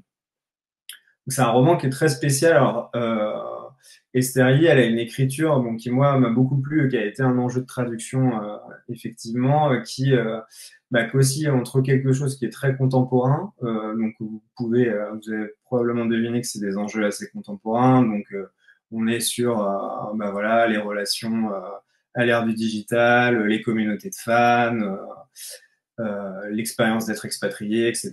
Et en même temps, elle a une écriture un peu qui est empreinte d'un certain classicisme. Alors moi, ça m'a fait pas mal penser à des gens comme Dostoïevski, avec ce côté, son personnage, il est assez misanthrope, donc il y a une sorte d'univers comme ça un petit peu réinventé. En même temps, parfois, ça frise un peu avec l'anticipation ou la science-fiction. Alors, pour ceux qui connaissent, des fois, ça m'a un peu évoqué les univers de J.J. Ballard, de William Gibson. Il y a quelque chose comme ça, notamment quand elle débarque à Séoul, où la ville est complètement futuriste et à la fois très désincarnée. Et puis en même temps, c'est quand même cette histoire d'amour. Alors c'est vrai qu'on a mis dans l'argumentaire, c'est une histoire d'amour absolue, parce que c'est une histoire d'amour complètement fictive, qui n'est pas partagée, mais qui n'en reste pas moins complètement dévorante. Et puis c'est vrai que en filigrane de tout ça, le nom de Moon vous fera peut-être écho avec la secte Moon, donc il y a quand même tout un rapport, un petit peu une mise en perspective de ce que peut être la pop musique aujourd'hui, les fans, comment on peut effectivement s'identifier à une célébrité au point d'avoir l'impression de partager quelque chose d'intime avec elle. Donc c'est un texte qui est très surprenant, qui fait vraiment le pont entre plein de choses et qui garde quand même un aspect très contemporain que moi j'aime bien, qui met un petit peu en réflexion l'existence actuelle, notamment d'une certaine jeunesse qui peut se sentir un peu déboussolée, tout le phénomène un peu d'isolation, de dépression. Et en même temps, il y a une vraie bizarrerie, il y a un côté, malgré tout, si vous connaissez un petit peu la littérature coréenne ou le cinéma coréen, par exemple, il y a quelque chose on sent que parfois le fantastique n'est jamais trop loin, il y a une certaine esthétique un peu étrange, un peu surréaliste qui pointe son nez par endroits. Donc, c'est un texte qui est vraiment très original, qui change un petit peu de ce qu'on a fait avant, peut-être plus par l'univers. C'est pour ça aussi que la couverture est un peu différente des précédentes couvertures du gospel. Mais en tout cas, c'est un texte, oui, qui est très, très particulier. Et voilà, j'espère qu'il vous plaît. Bon. Je parle peut-être du texte qu'on sort début février, Anthony, si tu peux. Oui, bien sûr. Et d'ailleurs, Floriane Herrero, la traductrice, dit en effet que tout est OK. Tu ne t'es trompé en rien, c'est bon. Ok, merci Floriane. Donc oui, je vous parle du texte qu'on publie début février, alors qui est sur un format un peu différent. Donc pour celles et ceux qui suivent le gospel depuis le début, le tout premier texte qu'on avait fait était plutôt un texte de non-fiction qui s'appelait Les Heures défuntes, qui était d'une jeune autrice qui s'appelle Alice Butterlin. Donc c'est un format que moi j'aime bien, que j'ai envie de continuer à défendre, qui sont plutôt des textes, alors non-fiction ça veut un peu tout et rien dire, mais en tout cas des textes qui sont plutôt entre la chronique, le journal intime, et puis des choses plus personnelles qui seraient peut-être proches d'un certain journalisme à la première personne. Donc le texte qu'on va sortir début février, c'est un texte d'un jeune auteur français. Alors je sais jamais ce que jeune veut dire, mais en tout cas, il a moins de 40 ans. Et donc ce livre s'intitule Autodafé, comment les livres ont gâché ma vie. Donc c'est un texte à la première personne qui est écrit par Thomas Florin, qui est plutôt journaliste culturel, musical et qui est aussi musicien. Et qui en gros explore dans ce texte un petit peu comment l'obsession qu'il a pu avoir pour les livres et un certain idéal romantique pour le fait de devenir auteur, écrivain a pu un peu ruiner sa vie. Donc ça a l'air très sombre et négatif comme ça, mais c'est un texte qui est malgré tout qui a plein de moments très drôles et très lumineux. Le point de départ du livre, c'est qu'en fait, Thomas vit à Paris dans le 18e et il a un de ses voisins qui est un peu un rocker sur le retour, qui a une soixantaine d'années, qui a une très grosse collection de disques, qui a une très grosse collection de livres, qui vit un peu en marge de la société. Et puis un jour, son appartement flambe et tout le monde pense que ce voisin est en train de mourir au milieu de ses livres en flammes. Et donc Thomas a une sorte d'électrochoc en se disant « Moi, je veux pas mourir comme ça au milieu de mes livres ». Et donc, il remonte un petit peu comme ça tout le fil de comment il a pu se construire à travers les livres, comment il a pu se construire à travers des auteurs, comment il a pu avoir l'impression aussi que parfois, eh bien, avoir une sorte de destinée un peu maudite, un peu donner une consistance, une existence un peu plus excitante. Donc, comme je disais, c'est un texte qui parfois peut faire un peu office de pamphlet. Il y a des choses assez provocatrices. Il réfléchit aussi beaucoup sur, et c'est moi quelque chose qui m'interpelle forcément et qui interpellera probablement certains de mes collègues, c'est aussi à quel moment on commence à publier des livres, quelle importance on donne aux livres, mais aussi comment on se tient un petit peu en marge d'une industrie pour être dans quelque chose de plus créatif ou en tout cas de proposer des choses importantes pour nous, qui nous font un peu avancer, réfléchir, tout ça. Donc c'est aussi un texte que je trouve intéressant en tant qu'éditeur à publier parce que ça pose un peu la question de c'est quoi publier un livre, qu'est-ce que ça nous fait, comment on peut aussi s'inscrire en tant que lecteur dans la vision d'un auteur. Voilà, donc c'est un texte qui est assez court, qu'on va faire sur un format qui est plutôt en format poche, mais qui fait une centaine de pages, qui est aussi un livre du coup qu'on vendra un peu moins cher, bien sûr. Et c'est un texte qui se dévore, voilà, qui est vraiment qui est écrit dans un style assez brut, qui est à la fois assez romantique et en même temps, si vous aimez le journalisme rock plus à l'ancienne, Nick Toshiz, Lester Banks, tout ça, ça vous parlera très certainement. Donc voilà, et un auteur français qui pourra faire quelques dates en librairie aussi. Donc, on en parlera bien sûr. Et le dernier? Ouais, le dernier, je vous en dis un petit mot. Je trouvais ça chouette d'en parler parce que un des traducteurs avec qui on travaille pour le gospel est un auteur publié chez Tusitala, donc qui s'appelle Alex Ratcharge. Et donc c'est lui qui a traduit le prochain livre qu'on sortira en avril, le 11 avril exactement.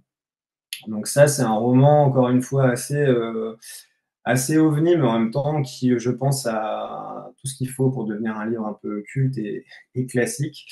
Donc, il s'appelle Seul l'océan pour me sauver, qui a été publié par une autrice qui s'appelle Samantha Hahn, qui a publié pas mal de livres aux États-Unis, qui a été un peu redécouverte en 2019. Donc, ce livre a été republié avec une préface de Maggie Nielsen. Donc, du coup, ça lui a redonné un petit peu de visibilité.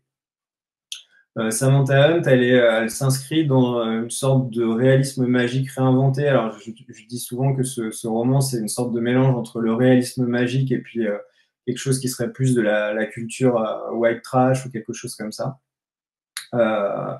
Donc, dans ce livre, on suit une jeune femme qui vit dans une ville portuaire un peu sur la côte est des États-Unis, dans le Maine, donc une ville qui est vraiment dans la misère, avec qui est touchée très fortement par l'alcoolisme notamment. Donc il y a elle reprend un petit peu cette tradition du conte de marin, on est un petit peu dans cet univers-là.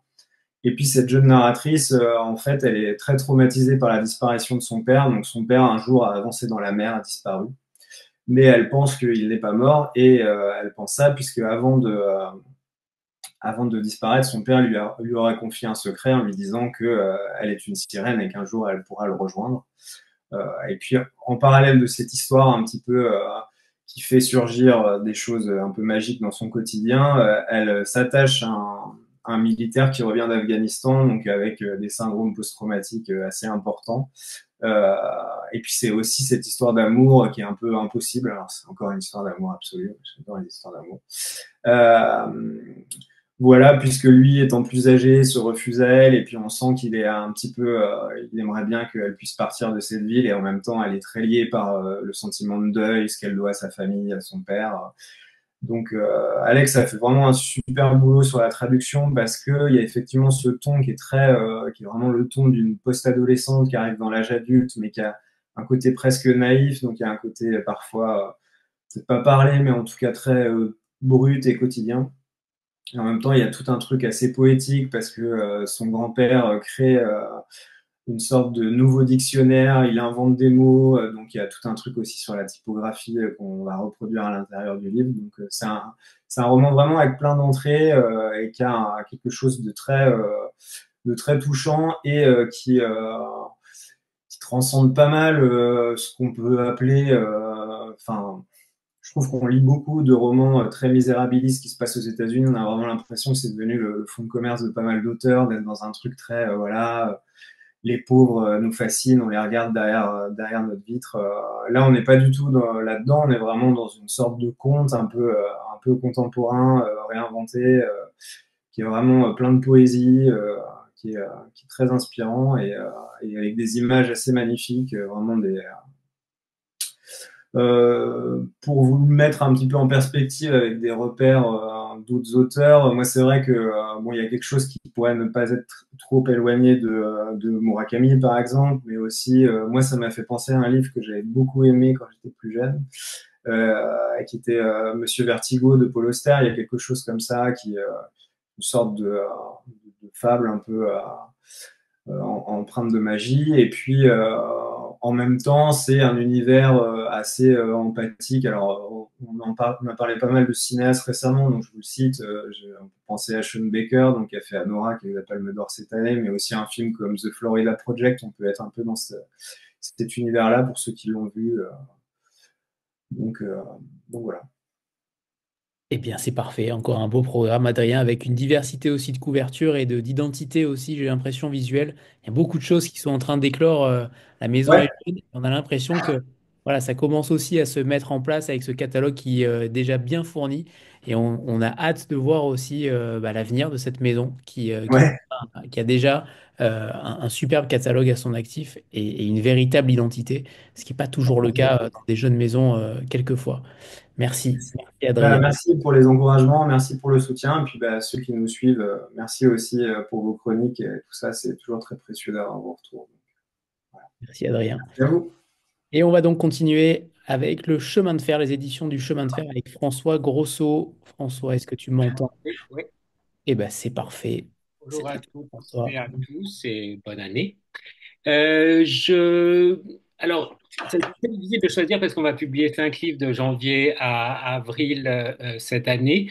Mais je vais faire dans l'ordre et je verrai le temps que j'ai pour vous parler des livres. Vous dire que Le chemin de fer, donc, comme les éditions du Sonneur fêtent cette année ses 20 ans, que nous avons presque 150 titres au catalogue maintenant, essentiellement axés sur la littérature contemporaine, dans la collection de textes de fiction illustrée la plupart du temps, et aussi des rééditions, des publications d'inédits du patrimoine plutôt du XXe siècle, on va dire. Et je vais commencer par un inédit de Claude Simon qui paraît le 15 janvier, qui est une lettre de Claude Simon. Ça s'appelle Mon travail d'écrivain n'autorise à mes yeux aucune concession. Une lettre de Claude Simon qui date de 1986 à Federico Mayor, qui était alors le directeur adjoint de l'UNESCO.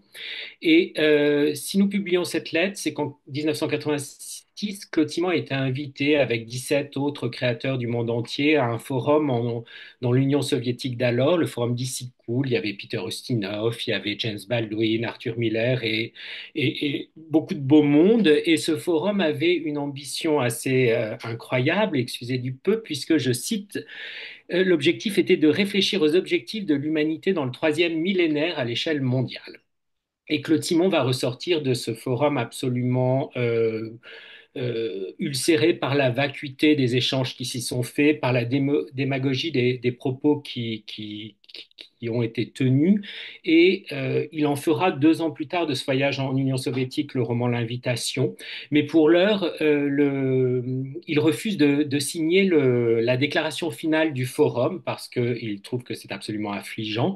Et Federico Mayor, donc directeur de l'UNESCO, va le convaincre de signer la déclaration finale un peu amendée, ce qu'il va accepter en lui envoyant par ailleurs cette lettre, une lettre donc qui fait 32 pages, dans laquelle il dit toutes les raisons pour lesquelles il ne devrait pas signer, et aussi dans lequel il fait une sorte de profession de foi d'écrivain et dans le prolongement de son discours de Stockholm, donc pour le prix Nobel l'année précédente, et dans lequel il réfléchit à la notion d'engagement, à ce que peut être la notion d'engagement de l'écrivain dans son époque. un écrivain qui refuse tout compromis, qui refuse tout engagement lié à une idéologie, mais qui pense que malgré tout, non seulement l'écrivain peut avoir un engagement, mais surtout que l'artiste, à travers son acte créateur, peut changer le monde. Et ça, c'est quelque chose, je crois, qui aujourd'hui peut sembler très étonnant, mais à l'époque, on peut penser à des textes de Duras, à des déclarations de Godard, à des textes de Desforêt, ces écrivains qui avaient vraiment cette certitude en la parole quasi prophétique de l'artiste. Et je vais vous lire juste un extrait de cette lettre qui est assez courte, hein, qui fait 32 pages. Enfin, c'est assez long pour une lettre, vous me direz, mais je suis maintenant un vieil homme et après la consécration matérielle et mondaine apportée par le Nobel, je ne brigue aucun honneur, aucune place, aucun poste. Je n'ai d'autre ambition, comme d'ailleurs auparavant, que de mener au mieux mon travail d'écrivain qui n'autorise à mes yeux aucune sorte de concession, que ce soit au goût du public ou aux consignes des gouvernants. Et, comme j'ai aussi eu l'occasion de le dire, je considère que si le créateur, l'artiste, le chercheur, en d'autres termes le novateur, se doit d'apporter sa modeste contribution à la perpétuelle transformation de la société en découvrant de nouvelles formes, ce qui le fait dans un premier temps rejeté par tous les pouvoirs en place, il peut aussi, à l'occasion et en tant que citoyen, profiter de sa notoriété, grande ou petite, pour s'élever contre ce qu'il considère comme par trop intolérable et contraire aux lois les plus élémentaires du respect de l'homme. Voilà, un extrait de cette lettre qui dit assez à la fois toute l'ambition de Claude Simon, tout aussi son... Claude Simon était quelqu'un de très... enfin, de difficile parce qu'il n'acceptait aucune concession et il n'acceptait absolument pas qu'on le détourne de son métier d'écrivain, mais je pense pour un début d'année, une lettre qui peut nous amener à réfléchir pas mal sur ce que peut être l'engagement, la création et le rôle de l'écrivain dans un monde qui est certainement encore plus compliqué que celui dans lequel vivait Claude Simon dans les années 80. Enfin, ça, je ne sais pas en fait. Mais je pense en tout cas que c'est un beau texte pour réfléchir à ce que l'on peut faire pour transformer le monde et peut-être ce que les écrivains peuvent nous apporter et les artistes pour transformer le monde. Voilà le premier livre, donc c'est un texte de 32 pages qui a été soutenu par la Fondation de la Poste, ce qui nous permet de le sortir à 9,50 € donc à un prix qui reste très raisonnable. Et je vais vous parler maintenant du deuxième livre qui sort le 15 janvier dans un registre absolument différent, puisqu'il s'agit du deuxième livre que nous publions de Loriano Machiavelli, qui s'appelle Passé, présent et après. Et ça, c'est dans une toute nouvelle collection qu'on a créée en juin dernier pour publier le premier Loriano Machiavelli, qui s'appelle Train de nuit, et qui est une collection de romans noirs. Alors, pour vous présenter rapidement Loriano Machiavelli, c'est un auteur italien qui a aujourd'hui 90 ans, bientôt 91, et qui a créé en 1974, après toute une carrière de théâtre, un personnage de roman, alors les Italiens disent giallo, donc jaune, de roman noir qui s'appelle le sergent Sarti Antonio, qui vit à Bologne, qui travaille à Bologne, et Loriano Machiavelli d'ailleurs est lui-même de Bologne, et ce sergent Sarti Antonio, il a une longévité assez phénoménale puisque Loriano Machiavelli a publié en 2023 la 30e aventure de Sarti Antonio. Il n'y a que Maigret en France, je pense, enfin en français en tout cas, qui a une longévité aussi grande que Sarti Antonio. Il est très très connu en Italie parce qu'il y a eu 3 ou 4 séries adaptées des aventures de Sarti Antonio. Et ce qui nous tenait à cœur en publiant les romans de Machiavelli, c'était de montrer comment, à travers une ville, Bologne, que l'on bon, je ne sais pas si le chemin de fer aura une longévité aussi grande que Machiavelli pour publier les 30, mais en tout cas, comment à travers un personnage et une ville qui va traverser 30 ans de l'histoire de l'Italie, on peut comprendre et entreapercevoir les transformations de notre société et du monde. Et là, on est donc dans les années 70 à Bologne, c'est la période où les où les étudiants, pardon, manifestent et Machiavelli a à cœur de réinventer les codes du roman noir, du roman policier italien, en tout cas qui n'existe. Le roman noir n'existait pas encore en Italie, en créant à la fois ce personnage est une chose très littéraire et qui est la chose que j'adore tellement dans les romans de Machiavelli. D'ailleurs, en Italie, on a créé un mot qui est le narrateur pour décrire ce narrateur dans les livres de cette série, qui intervient en permanence comme un personnage et dialogue avec son enquêteur pour lui dire tout ce qu'il fait mal. Car ce que vous devez savoir, c'est que Sarti Antonio, donc ce sergent, c'est un flic médiocre qui a un gros problème, c'est qu'il est affligé d'une colite chronique qui fait que dès qu'il se passe quelque chose d'important, il est aux toilettes.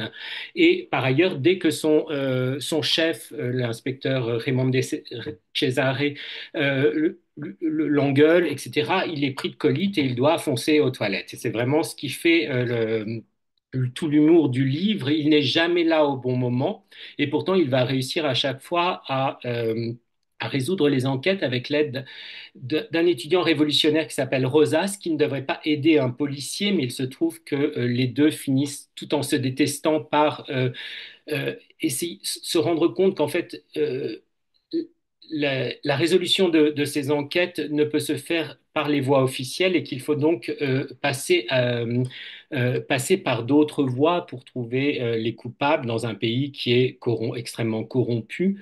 Alors Bologne, en plus, ce que vous devez savoir, c'est que à l'époque, dans les années 70, une sorte d'îlot bienheureux qui est en train d'exploser, puisque ce sont enfin c'est à Bologne que vont avoir lieu les premiers attentats qui vont des années de plomb en Italie, en particulier l'attentat de la gare de Bologne, qui a été l'attentat le plus meurtrier jusqu'à à nos attentats du Bataclan en France, en Europe.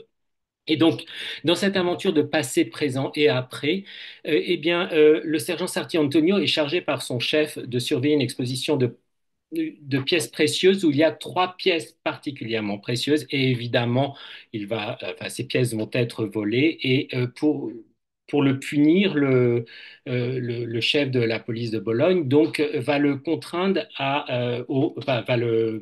va l'affecter aux rondes de nuit dans le quartier du Pilastro, qui est ce qu'on appellerait chez nous aujourd'hui nos cités, puisque c'est un quartier qui a été construit dans les années 60 et pour les immigrés italiens de l'époque, qui étaient les Italiens du Sud, qui venaient travailler dans le Nord. Et ce quartier est devenu un ghetto. Et Sarti Antonio va y faire la connaissance d'un jeune garçon, Claudio, qui a 11 ans et qui est en train de voler les pneus d'une voiture. Et il va essayer de sauver ce Claudio de ce ghetto.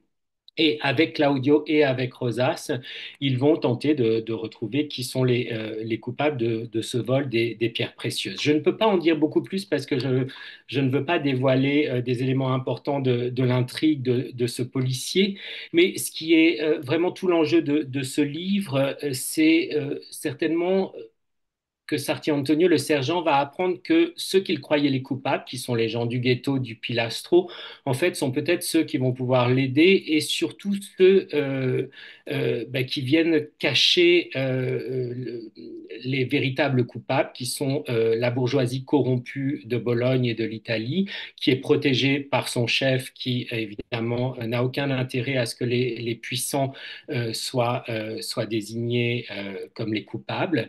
Ce que vous devez savoir, c'est qu'en Italie, à l'époque, les premiers attentats, l'attentat de la gare de Bologne dont je parlais, par exemple, ça a été pendant des années attribué à l'extrême gauche, alors que on sait aujourd'hui, même si les coupables n'ont jamais été punis, que ce sont des gens de l'extrême droite italienne de l'époque qui l'ont commis. Et donc, il y a toute cette réflexion aussi sur la manière dont on essaie de nous imposer des coupables qui sont souvent les faibles, alors que les puissants, eux, sont toujours protégés.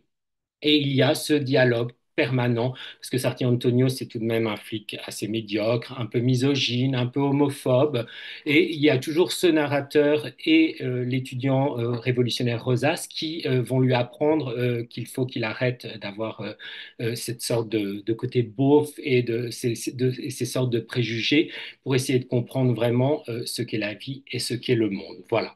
C'est donc passé, présent et après, et ça sort aussi le 15 janvier. Il me reste un peu de temps, oui, pour présenter Oui. euh, le livre de février qui sort pour la Saint-Valentin le 14 février, mais qui n'a absolument, mais alors vraiment absolument rien à voir avec la Saint-Valentin. C'est un livre dans la collection donc, de textes illustrés qui s'appelle maintenant Grande Ligne, elle n'avait pas de nom jusque-là, de Marie-Hélène Lafon. Ça s'appelle Vie de Gilles et c'est illustré par un peintre qui s'appelle Denis Laget. Alors Marie-Hélène Lafon, je ne pense pas que j'ai besoin de vous la présenter, prix Renaudot 2020 pour Histoire du Fils. Ce que je dois vous rappeler pour vous présenter Vie de Gilles, c'est que le dernier roman de Marie-Hélène Lafon, Les Sources, qui est paru en 2023 chez Buchet-Chastel, racontait l'histoire d'une femme mariée à un fermier violent et avec qui elle a eu trois enfants, Isabelle, Claire et Gilles, et qui dans les années 60, contre toute attente, va décider un peu sur un coup de tête de quitter ce mari violent, ce qui ne se faisait pas du tout. Et il se trouve que Marie-Hélène Lafon, c'est le deuxième livre qu'on publie de Marie-Hélène Lafon, on avait publié Gordana en 2014 ou 2011 peut-être.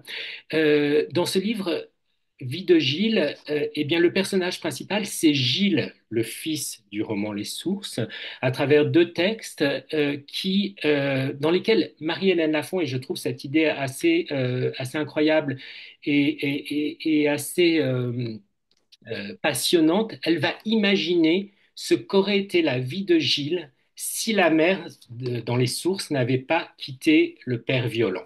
Et donc ce Gilles que l'on découvre, ce n'est pas le Gilles des sources, puisque dans les sources, on ne sait pas comment il va grandir, mais la mère a quitté son mari. C'est un Gilles qui aurait grandi avec ce père violent et qui serait resté à travailler dans la ferme avec le père. Et le vie de Gilles réunit deux moments de la vie de Gilles. Le premier, c'est Gilles enfant, dans un texte qui s'appelle La Confession, qui tourne autour du catéchisme. Il va avec sa sœur Claire au catéchisme. Et en fait, c'est tout ce qui se passe dans la tête de ce Gilles, à qui on essaie d'enseigner le catéchisme, mais qui, lui, ne pense qu'à une chose, c'est qu'il voudrait que son père meure et il imagine l'enterrement de son père. Or, il doit aller se confesser et il se dit qu'il ne peut pas dire ce genre de choses. Et c'est un Gilles, comment dire, qui voudrait être un homme sans bien savoir ce que cela représente, et en tout cas en sachant que cela représente tout ce que son père, tout ce que son père n'est pas pour lui, et un Gilles qui n'arrive pas à exprimer ses pensées, ses pulsions intimes. Et dans dans le second texte, la seconde nouvelle qui s'appelle 50 ans, on retrouve Claire, la sœur, qui est partie faire sa vie à Paris et qui revient dans la ferme familiale pour les 50 ans de son frère, qui retrouve les usages, les habitudes de la maison et qui surtout attend son frère Gilles et redoute de voir arriver son frère Gilles, le taiseux, qui, contrairement à elle, n'a pas quitté le monde de la ferme d'où tout devienne et qui reste absolument embourbé dans la terre qui l'a vu naître. Et dans ce livre, on retrouve vraiment à la fois toute la puissance de l'écriture de Marie-Hélène Lafon, euh, les sources, les lieux de son écriture, la vallée de la Santoire, le Cantal, le monde paysan et la ferme d'où elle vient et auquel son œuvre vient sans cesse, son écriture absolument enfin, éblouissante pour ceux qui la connaissent, mais surtout avec cette sorte d'exploration assez magistrale des voies de l'écriture. Marie-Hélène Lafon, quand elle parle d'un livre, elle parle toujours du chantier du livre. Et là, c'est comme si elle nous donnait à lire des briques du chantier autres que ce que le livre aurait pu devenir. Parce que dans les sources, la mère, c'est dans la deuxième partie qu'elle décide de quitter le père, et je vous le disais presque sur un coup de tête. Et bien là, voilà ce qu'aurait pu être le livre et ce que le livre aurait pu, ce que l'histoire en tout cas aurait pu continuer. Et je vais vous dire deux mots sur les images de Denis Laget, qui est un peintre sur lequel Marie-Hélène Lafon a écrit plusieurs fois, qu'elle admire beaucoup et qui est un peu l'un des peintres du renouveau de la peinture, en tout cas dans les années 80 et encore aujourd'hui. Et Denis Laget nous a fait pour ce texte vous en voyez un sur la couverture que Anthony vous a montré, des sortes de nature morte. Alors c'était l'été, il a travaillé cet été sur ses peintures et il nous a dit qu'il avait été enfin qu'il avait utilisé le charbon du barbecue et le soin des sardines qu'il faisait cuire pour faire ses peintures, ces paysages qui sont à l'échelle du livre et qui semblent, enfin, qui ont cette même matière qu'à l'écriture de Marie-Hélène Lafon. Voilà pour ce titre qui paraît donc pour la Saint-Valentin, le 14 février. Ça fait beaucoup rire Marie-Hélène Lafont de savoir que son livre paraît pour la Saint-Valentin. Il y aura plusieurs rencontres avec Marie-Hélène Lafont au cours du mois de février à Saint-Étienne, à Paris, deux rencontres, une à Grenoble en mai aussi autour du livre avec Denis Laget. Mais ceux qui nous suivent verront ça sur notre site ou dans notre newsletter. Et Anthony, est-ce qu'il me reste quelques minutes pour évoquer, alors là, très rapidement, deux... Il vous reste plus de 5 minutes. Oh là là, mais alors Allez-y. j'ai énormément de temps. Deux livres qui paraissent en avril et en mai. Le premier, c'est La vie fragile, donc qui paraît en avril, je ne sais pas si, je crois que je vous avais envoyé ouais, La vie fragile, voilà, de Louise Pommery, illustré par Virginie Billaudot. C'est un texte qu'on a reçu par la Poste au printemps 2024 et qui nous a saisi dès la première lecture par l'intelligence du dispositif qu'il met en place, puisqu'on est dans une ferme de Haute-Loire qui va être détruite pour laisser place à une autoroute. Et la nuit qui précède la destruction de cette ferme, une femme, la dernière habitante du lieu, qui est impuissante à éviter la destruction de sa maison, va écouter les voix de ceux qu'on n'entend jamais d'habitude puisqu'ils ne sont pas doués de parole, c'est-à-dire les végétaux, les animaux et les minéraux qui peuplent les lieux et qui eux seuls connaissent l'histoire de cette ferme.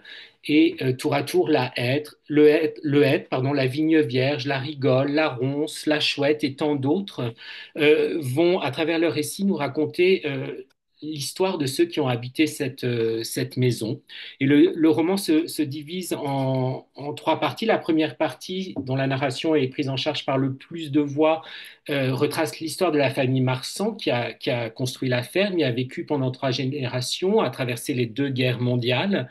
La deuxième partie, où la narration est tenue par la chouette, raconte l'homme qui va venir après les Marsans et pour espérer bâtir une famille dans cet endroit. Et la troisième partie, c'est la femme elle-même qui va reprendre la parole. C'est une partie qui s'appelle L'échouée parce que cette femme est assez cassée par la vie et qui va raconter son arrivée dans cette maison où elle a pu retrouver un peu de paix et de sérénité. Et la force du roman, je vais très vite, mais c'est vraiment de donner la parole aux non-humains euh, parce que ça donne avec une force décuplée une conscience de l'éphémère et de l'absurdité de nos existences faites de travail, de guerre, de violence, d'amour et de jalousie. C'est un texte qu'on pourrait appeler, même si j'adore pas ces mots, une sorte d'éco-biographie, puisque c'est à travers un lieu raconter la vie de ceux qui l'ont peuplé. C'est évidemment un texte engagé. C'est une lutte écologique contre la destruction et c'est un texte d'une rare puissance émotionnelle. Enfin, je ne peux pas vous lire le début, mais quand le être, l'arbre, donc prend la parole au début pour dire qu'il est là depuis 200 ans et que tout à coup on va le couper pour faire place à une route, mais je vous promets que c'est une chose à laquelle je n'avais jamais pensé, mais qu'en fait, il y avait quelque chose, c'est d'une rare émotion. Voilà. Et je termine très très vite par le dernier livre d'Avril parce que ça, oui, c'est un livre qui s'appelle Le Grand Scandale. C'est une réédition d'un livre qui était paru en 1966 chez Chastel, pardon, et l'auteur s'appelle Hubert Gonnet. Et Hubert Gonnet, il a publié 17 livres 7 livres pardon, en 17 ans de 53 à 69. Il arrête de publier en 69 pour devenir paysan berger dans le sud de la France et il ne publiera plus, mais il meurt en 1994. Et ces romans sont assez étonnants parce que ils sont d'un grand avant-gardisme et d'une inventivité formelle assez étonnante. Il y en a un, par exemple, qui s'appelle Faire le Jacques. 17 ans avant La vie mode d'emploi de Pérec, Gonnet il raconte l'histoire d'un immeuble. On ne sait pas si Pérec l'a lu. Et dans le grand scandale, Hubert Gonnet va prendre comme sujet l'un des faits divers les plus terribles des années 50 en France, en tout cas qui a marqué tous les esprits, mais aussi qui a été l'objet de beaucoup d'œuvres littéraires. C'est le meurtre commis par le curé Duruf, qui a mis enceinte une de ses paroissiennes de 19 ans et qui va tuer d'un coup de pistolet cette paroissienne après lui avoir donné l'absolution. C'est un peu sanglant, hein. Ensuite, qui va lui ouvrir le ventre avec un couteau, baptiser l'enfant qui a 8 mois et qui est donc viable. Ensuite, étrangler l'enfant et défigurer l'enfant pour qu'on ne reconnaisse pas que c'est lui le père si jamais il y avait une ressemblance. Et de son crime, ce curé, le curé de Ruf, ne dira jamais rien, ne s'expliquera jamais. N'a pas été condamné à mort, évidemment, puisque c'est un curé. Et il va même être libéré au bout de 20 ans et finir sa vie dans un monastère. La seule chose qu'il dira, c'est qu'il ne pouvait pas se suicider parce que l'Église le lui interdisait. Et donc, il a fait ce crime parce qu'il ne pouvait pas se suicider. Et Hubert Gonnet va imaginer un dispositif assez incroyable dans ce roman de 500 pages qui se lit page de gauche et page de droite en même temps. C'est-à-dire que page de gauche, vous avez le récit des événements. La première partie, c'est l'enquête. La deuxième partie, on est chez le juge. Et la troisième partie, qui est très courte, c'est la reconstitution du meurtre devant les gens du village. Et sur la page de droite, nous avons le monologue intérieur du curé qui exprime qui exprime ses pensées et son fort intérieur. Et ce qui est très étonnant, alors ça a été fait de telle manière, on a vraiment respecté la mise en page qui était celle de l'époque, c'est que les deux pages sont faites pour être lues page de gauche, page de droite, et c'est extrêmement fluide, contrairement à ce qu'on pourrait penser. Et c'est vraiment sur une telle ampleur, la première fois, nous, qu'on lisait un texte comme ça, on avait publié un petit texte de Genève qui se lisait sur deux colonnes, mais un texte aussi dense et qui donne vraiment cet aspect extérieur des choses et cet aspect intérieur. Et d'ailleurs, nous avons mis en couverture l'avertissement, et je m'arrêterai là, du Bergonnet au lecteur, qui dit au lecteur que ce texte est fait pour être lu page de gauche, page de droite, mais que si il est fainéant, il peut lire que la version extérieure des événements qui est la page de gauche, mais qu'à son avis, il vaut mieux carrément fermer tout de suite le livre, c'est pas la peine de le lire plus avant. Voilà, j'ai terminé. Merci de... Magnifique, François. Magnifique. Une fois de plus, on a envie de tout lire. C'est terrible. C'est terrible. Merci infiniment, François, et à très vite. Alors, on va terminer cette rencontre avec les éditions de La Grange Batelière. Je sais pas, j'ai pas encore vu Arnaud. Peut-être qu'il est là, Arnaud Frossard. Si, si, je suis Eh arrivé. bien, c'est parfait. Voilà, je vous avais pas vu. Super. Eh bien, Arnaud, c'est à vous pour la maison La Grange Batelière. Ben, merci Anthony pour cette invitation. Puis je souhaite à toutes et à tous mes meilleurs vœux pour 2025. Voilà. Plein de belles curiosités littéraires, j'espère. Je vais vous présenter ce soir un livre à paraître le 10 janvier. C'est Le Dernier Homme. C'est un premier roman de Dominique Mérigard qui est publié dans notre collection de littérature contemporaine, Les Croisements. Dominique Mérigard, il est photographe et directeur artistique. Il a publié plusieurs livres de photos. Et à la mort de son père, il a entrepris un inventaire photographique de la maison de famille dont son père avait lui-même hérité de ses parents. Et son père, ce qui est important, il venait d'une famille modeste, il était maraîcher.